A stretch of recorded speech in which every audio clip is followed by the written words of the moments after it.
sommaire de ce journal, la Commission électorale nationale indépendante décide de la reprise du processus de compilation et de proclamation des résultats des élections couplées sans les 5 commissaires de l'opposition qui ont quitté la salle de la compilation hier. Donc nous vous proposons la déclaration du président de la CENI dès le début de ce journal. Double scrutin du dimanche qui s'est déroulé globalement dans le calme selon les observateurs. La Convention des organisations de la société civile pour l'observation domestique des élections et l'ONG Afrique livrent les résultats de leur mission d'observation à la presse. Les détails dans quelques instants. Nous recevons dans ce journal une grande figure de la promotion de la défense des droits de l'homme sur le continent africain. M. Ali Nitine est à Ouagadougou dans le cadre de l'observation du processus électoral. Une ambiance post-électorale assez tendue, l'atmosphère qui prévaut dans les quartiers généraux des partis politiques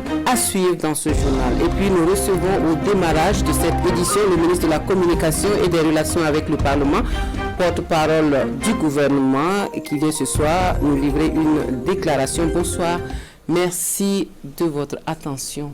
Bonsoir monsieur le ministre. Bonsoir madame. Bienvenue sur le plateau du 20h de la télévision du Burkina.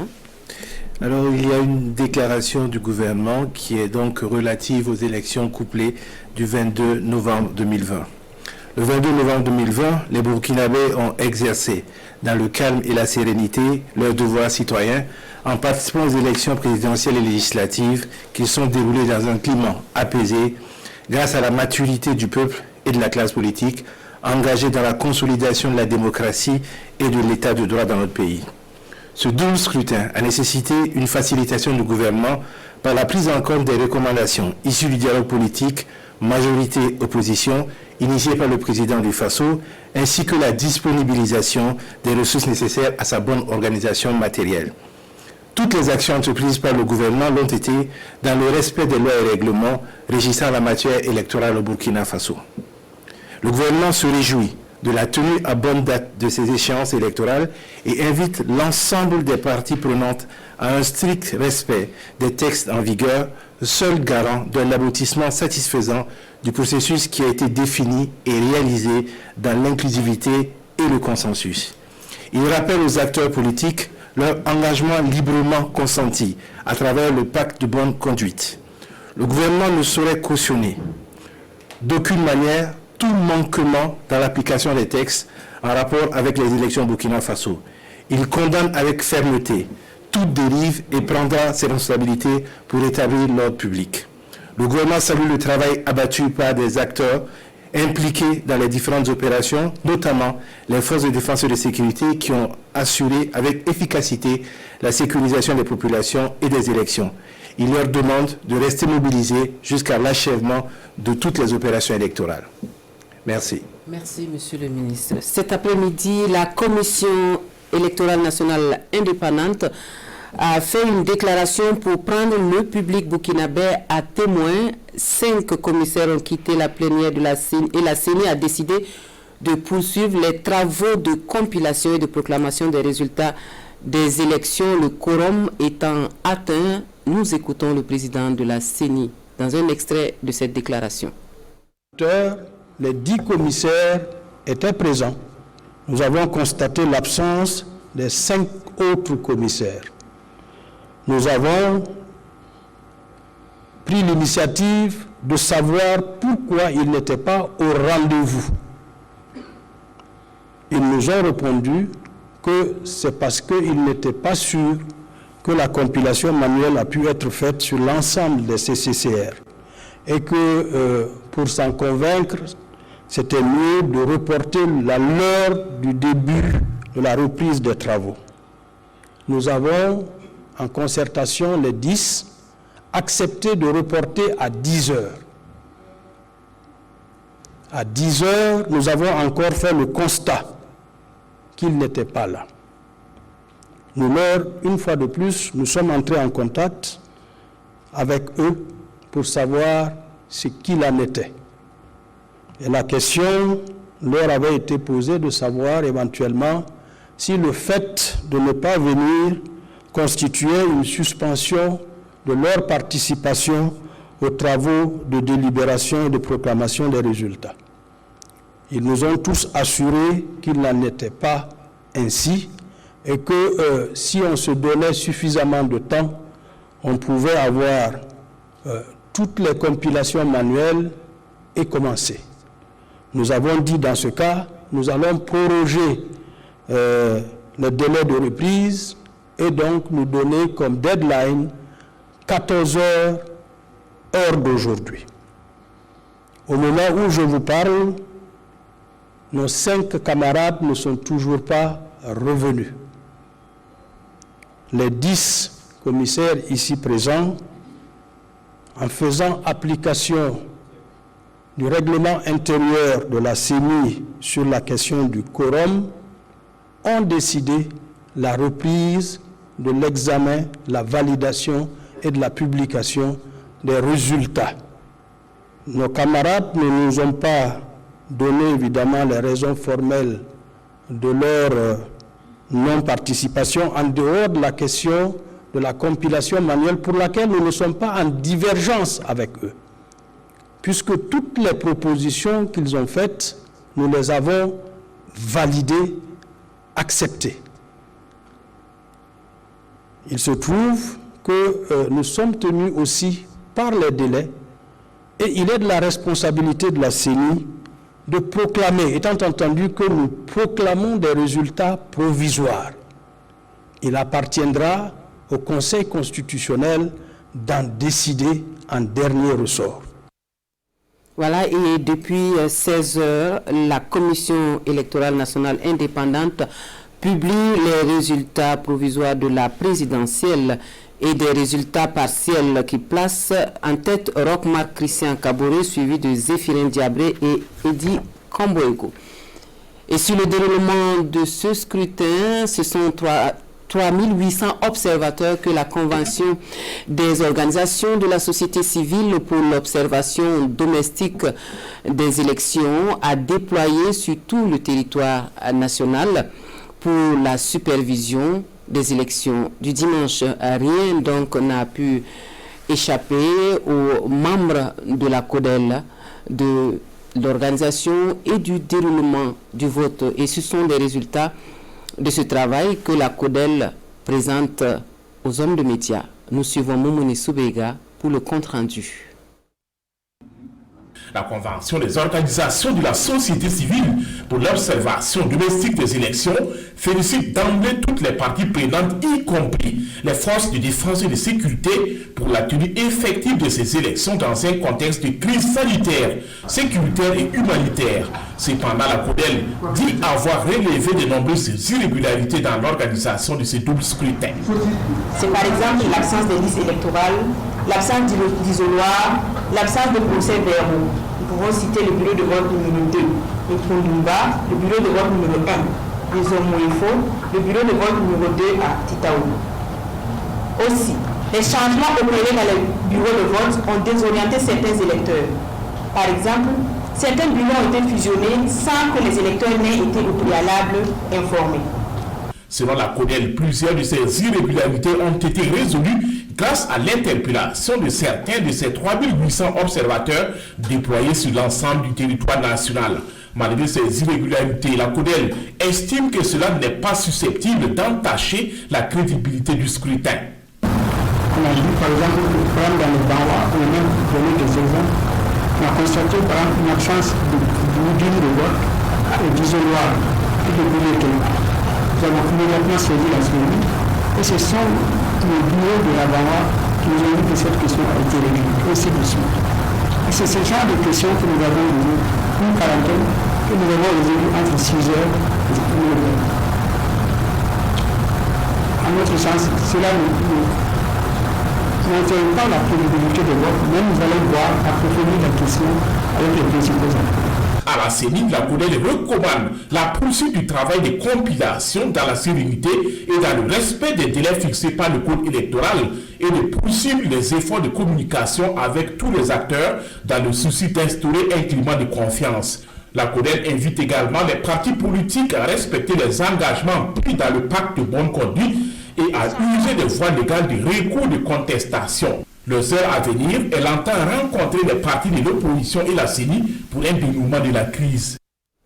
Et c'est dans la peau d'un observateur indépendant que l'ONG Afrique Espérance suit le déroulement des élections couplées de dimanche dernier qu'elle qualifie de libre et transparente. La mission félicite les acteurs et condamne les velléités de boycott des résultats. Nous suivons le compte-rendu de Gérard Sommet et Draman Guéné. À chaud, l'ONG Afrique Espérance déclare libre et transparente les élections couplées du 22 novembre dernier. L'ONG dit avoir observé le scrutin dans 3 régions du Burkina. Grâce au recoupement fait avec d'autres observateurs à travers le pays, l'organisation des élections est faite dans les règles de l'art selon l'ONG. Le déroulement du scrutin s'est globalement passé dans des conditions de transparence malgré le constat de quelques dysfonctionnements dans l'organisation. Les défaillances relevées par la mission n'ont pas entaché la fiabilité du scrutin. En somme, la mission déclare que ce scrutin est crédible, transparent et libre. Il a respecté les principes internationaux en matière d'organisation électorale. Pour la mission, les irrégularités mineures selon ces termes constatées ça et là doivent être portées devant les juges, d'où la condamnation du boycott. D'éviter la vindicte populaire et les troubles à l'ordre public. Très souvent, ils sont utilisés, vous savez, la société civile ou les masses, ils sont utilisés par les partis politiques pour faire du désordre. Donc nous les exhortons vraiment à être responsables et de s'engager résolument pour la paix durable dans leurs différentes communautés. Aux candidats et aux partis politiques de respecter les résultats des urnes et privilégier le recours aux moyens légaux en cas de contentieux. Il faut attendre la période de contentieux pour bien élaborer les recours et les envoyer au niveau du Conseil constitutionnel. Parce qu'avant le jeu, nous avions été d'accord sur toutes les institutions qui ont été mises en place. Cette déclaration, l'ONG Afrique Espérance la qualifie de préliminaire. Les conclusions définitives de l'observation seront disponibles dans 1 mois. Comme annoncé dans les titres, nous recevons une grande figure de la promotion de la défense des droits de l'homme sur le continent africain, M. Alioune Tine, qui est présent à Ouagadougou dans le cadre de l'élection de dimanche dernier en tant qu'observateur. Bonsoir M. Tine. Bonsoir. Bienvenue sur le plateau de 20h de la télévision de Burkina. Merci. Alors les Burkinabés ont voté dimanche dernier. Quel regard avez-vous sur le scrutin? Merci beaucoup. J'étais l'invité des femmes du Burkina. C'est le cadre de concertation des femmes du Burkina pour la participation citoyenne dirigée par Mme Martine Yabré.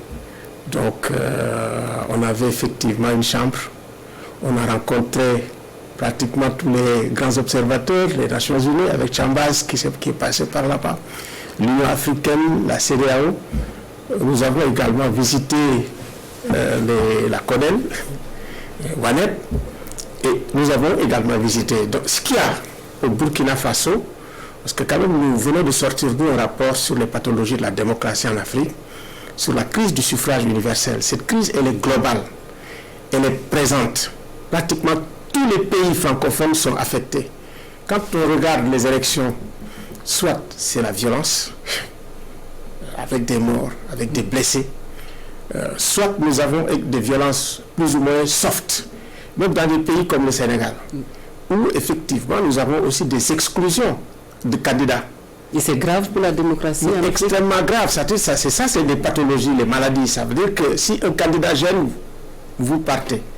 Donc il y a une espèce d'espoir au niveau du Burkina Faso, parce que nous estimons que le leadership politique de l'opposition ou du pouvoir a fait quand même preuve de beaucoup de sens de responsabilité avec ce code de bonne conduite. Ce code de bonne conduite a permis effectivement d'avoir vraiment une campagne civilisée. Regardez les campagnes ailleurs. D'avoir aussi un scrutin pacifique, un scrutin apaisé. Et bien sûr, ce que nous observons, c'est des dysfonctionnements. Il y en a beaucoup. Que ces dysfonctionnements suscitent des réactions, c'est normal. On serait étonné que les dysfonctionnements ne produisent vraiment aucune réaction. Mais il faut effectivement trouver les moyens de les gérer avec beaucoup de sens des responsabilités, beaucoup de retenue, parce que nos pays aujourd'hui sont assez fragiles. Nos États sont fragiles Et je pense que tout le monde doit prendre conscience, parce que quand on regarde aujourd'hui globalement nos pays avec les crises complexes, qui sont des crises sécuritaires, qui sont des crises de la gouvernance, qui sont des crises de l'état de droit, donc nous devons faire attention de ne pas créer ou de ne pas participer à une espèce de déflagration globale. Et cette menace, elle est réelle, on ne dit pas pour rien. Et donc, ce qui se passe au Burkina, si nous arrivons à avoir une gestion qui soit raisonnée, qui soit responsable, qui n'ajoute pas, franchement, aux menaces et également aux vulnérabilités du pays, ce serait une chose extraordinaire. Et effectivement, nous en appelons au sens des responsabilités, de la retenue, de l'ensemble des acteurs politiques et de la société civile. Monsieur Alioune Tine, en tant qu'expert, est-ce que les élections de ce dimanche au Burkina Faso sont conformes aux normes en la matière? Je pense quand même qu'il y a des efforts énormes qui ont été faits en dépit des dysfonctionnements qui peuvent porter sur les bureaux de vote, sur la question, beaucoup de questions qui ont été énumérées de façon détaillée par les gens, mais globalement, ces élections sont acceptables. Globalement, avec ce que nous avons vu, il n'y a pas eu de menaces, il n'y a pas eu de contraintes. Il y a bien sûr les questions de sécurité qui expliquent pas mal de choses, et ça nous devons le comprendre, mais bon, vraiment avec la concertation même que nous avons eue avec d'autres observateurs de la sous-région et des observateurs locaux, on peut dire vraiment que ces élections ont respecté les normes. Parce qu'on sait aussi, nous sommes au courant de ce qui se passe ailleurs en termes de suffrage universel. Ce n'est pas parfait, mais des recommandations très concrètes ont été faites pour faire en sorte effectivement que dans le cadre de l'organisation des élections, qu'on fasse vraiment mieux. Alors, l'opposition pointe du doigt de nombreuses irrégularités et menace même de ne pas reconnaître les résultats. Vous avez suivi les commissaires au sein de la CENI qui ont même quitté la plénière pour la proclamation des résultats. Quelle lecture faites-vous de la situation? Moi, je peux comprendre la colère, parce que, vous savez, dans nos élections, on a deux problèmes. Un, c'est le renouvellement du mandat. Et ce qu'on appelle le KAO. C'est une préoccupation des gens qui sont en place. Et les autres guettent. C'est tout à fait normal. Un peu. Et après, nous avons un autre problème, c'est le troisième mandat. Une fois que vous terminez votre deuxième mandat, vous avez un troisième mandat. Donc, de mon point de vue, il faudrait qu'on examine, qu'on réfléchisse, et que tout le monde le fasse, pour qu'on sache que, bon, des élections, c'est des élections.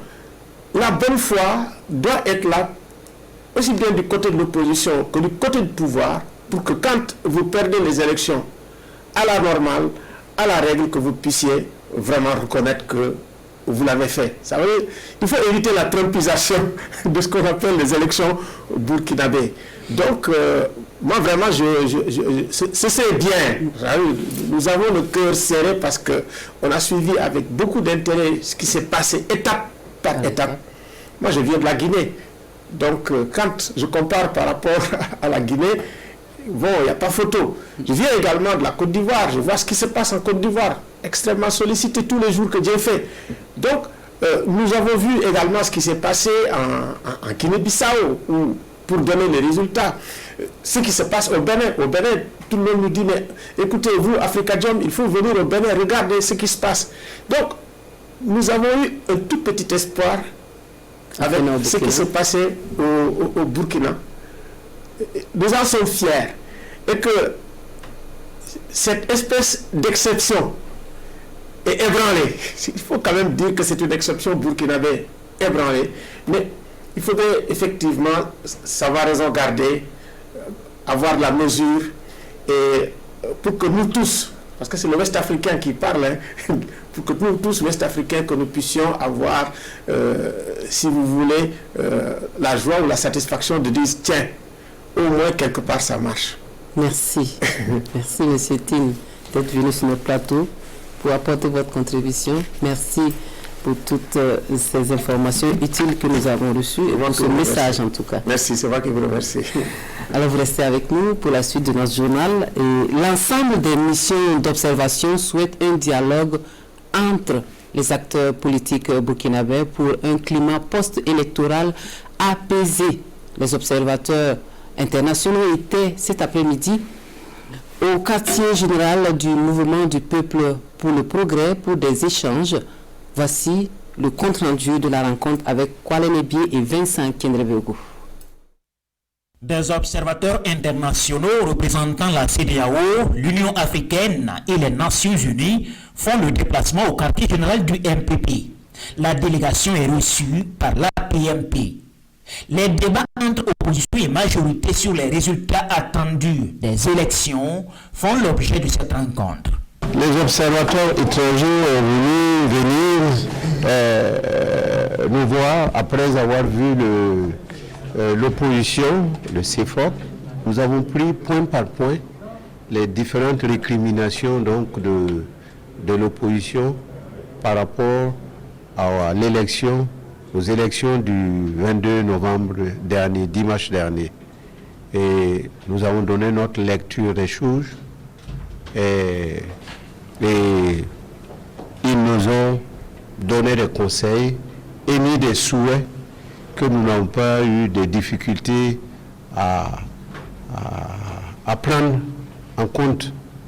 D'ailleurs, nous étions dans ce sillage-là, c'est-à-dire continuer comme nous l'avons fait depuis le dialogue politique à nous parler. S'il y a des difficultés, il y a une structure qui s'appelle comité de suivi des résultats du dialogue politique et c'est une structure qui nous permet à tout moment de nous réunir sur des questions d'ensemble, mais sur des questions liées également au processus électoral.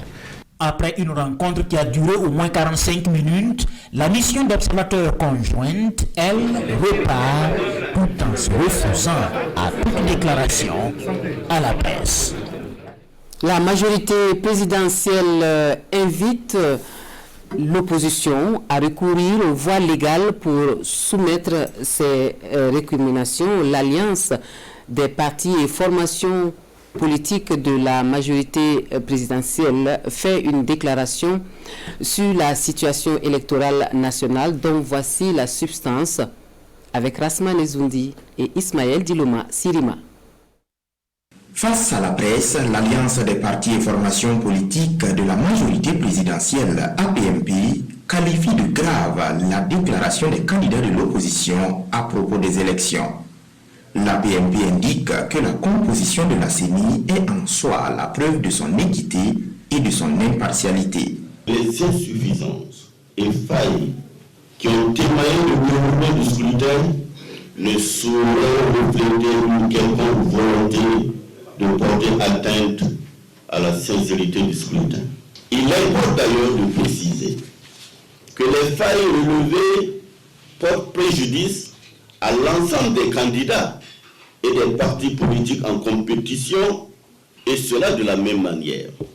La PMP convient, avec l'ensemble des observateurs internationaux et nationaux qui ont déjà rendu public leurs conclusions, que les insuffisances relevées, quoique regrettables, ne sont pas d'une ampleur susceptible d'impacter de manière significative les résultats des scrutins. La PMP estime que certaines actions en cours peuvent être améliorées pour rassurer l'ensemble des acteurs, d'où son appel. L'Alliance des partis et formations politiques de la majorité présidentielle APMP demande à la CENI de faire diligence dans la prise en compte du comptage manuel des résultats du scrutin conformément aux dispositions du code électoral révisé. La PMP invite les candidats de l'opposition à l'apaisement et surtout à poursuivre l'esprit de concertation et de consensus qui a jusque-là prévalu. La PMP les invite également au respect des résultats des urnes sans lequel toute élection n'a de sens. Enfin, l'APMP invite tous les partis et candidats à recourir aux structures appropriées, notamment les juridictions compétentes pour l'examen de leurs récriminations, y compris celles à l'endroit des autres partis. La PMP réaffirme ici sa disponibilité au dialogue pour une bonne finalisation du processus électoral. Et cette réaction du mouvement Faso-Ourien qui appelle les acteurs politiques à privilégier la voie du dialogue pour préserver la paix et éviter une crise post-électorale. L'organisation de la société civile exprime ses inquiétudes quant aux agissements de la classe politique burkinabé dans l'attente des résultats du double scrutin de dimanche dernier. Le point de presse est animé ce matin en présence de Césaire Carrefour et Vincent Kenrebego. C'est leur première sortie médiatique. Le mouvement Le Faso-Ourien, ou mouvement fort, nouvellement créé, se prononce sur le processus électoral en cours au Burkina Faso et appelle les acteurs politiques à éviter une crise post-électorale. À la CENI et autres institutions, nous demandons de prendre toutes les dispositions nécessaires pour éviter une crise post-électorale de trop au peuple burkinabé. Pour cela, la rigueur et la transparence doivent être de mise. À l'opposition, nous demandons d'attendre la proclamation définitive des résultats et de poser des recours conformément aux textes en vigueur dans notre pays. L'intérêt supérieur de la nation doit prévaloir au-delà des intérêts partisans. C'est ce que prône le mouvement fort qui se préoccupe des agitations dans les états-majors des partis politiques. Le mouvement s'attend plutôt à l'aboutissement d'un processus électoral transparent et apaisé au Burkina Faso. Le mouvement pour l'engagement et le réveil citoyen embouche la même trompette pour appeler au calme et à la retenue afin de préserver la paix sociale. Pour le Merci, la CENI est la seule structure habilitée à proclamer les résultats et le Conseil constitutionnel a jugé de la crédibilité des élections. Le point de presse est suivi pour nous par Salifou Belem et Sekou Zongo. Le mouvement pour l'engagement et le réveil citoyen, Merci, s'insurge contre les déclarations de certains candidats à l'élection présidentielle du dimanche dernier. Des propos jugés inopportuns et discourtois au cours de cette conférence de presse. Le Merci invite tous les acteurs politiques à privilégier l'intérêt national. Pour Abdoulaye Yogo et ses camarades, les élections couplées se sont déroulées dans un climat apaisé et toutes les parties prenantes doivent s'en remettre à la Commission électorale nationale indépendante. Je veux dire aux uns et aux autres, que ce soit les partis de la majorité, de ne pas proclamer qu'ils ont battu. Et de l'autre côté également, que l'opposition aussi sache que un coup chaos aussi peut se passer, que mais d'attendre les résultats de la CENI. En tout état de cause, le mouvement pour l'engagement et le réveil citoyen rappelle que toutes les récriminations en lien avec le processus électoral doivent être portées aux juridictions compétentes. Et dans l'attente des résultats de ces élections dans les quartiers généraux des différents partis politiques, l'heure n'est pas à la démobilisation. C'est même avec impatience que les militants et sympathisants des partis prennent d'assaut les sièges des formations politiques. Mais il faut noter que cette ambiance n'est pas au rendez-vous partout. Le constat est fait pour nous par Paul-David Bambara et Isiaka Nana. Siège du Congrès pour la démocratie et le progrès CDP cet après-midi. 48 heures après le scrutin du 22 novembre dernier, l'heure est toujours à l'attente des résultats. Prise de thé, ici l'ambiance est plutôt décontractée. On est en train de compiler les résultats. Donc il y a les jeunes qui sont là avec nous jusqu'à 2h, 3h du matin. Donc il y a l'ambiance. Tout le monde est dans l'entente, quoi. Stressé, non, parce que c'est une question de résultats. On attend les PV pour pouvoir faire les calculs. Donc il nous reste quelques PV pour finaliser. Autre quartier général, autre réalité. Podium bien dressé, des chaises bien ordonnées en attente de militants. Ici au siège du mouvement du peuple pour le progrès MPP, l'on dit suivi de près la compilation des résultats. Là également, l'ambiance est bon enfant. C'est vrai que un peu de stress dû à l'attente et dû à toute cette polémique autour de l'organisation du scrutin, mais dans l'ensemble, nous avons foi en notre processus électoral et nous attendons, comme il est dit, dans la sérénité, la proclamation des résultats.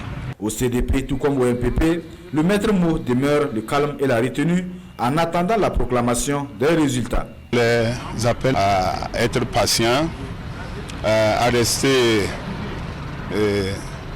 cohérent, parce que c'est les résultats des urnes qui vont parler et nous, on est confiants des résultats des urnes. Je voudrais d'abord saluer en tout cas le peuple burkinabé qui a fait preuve une fois de plus de sa maturité et je pense que c'est jusqu'au bout du processus électoral que nous pourrons donner une leçon à toute l'Afrique si tout se passe bien.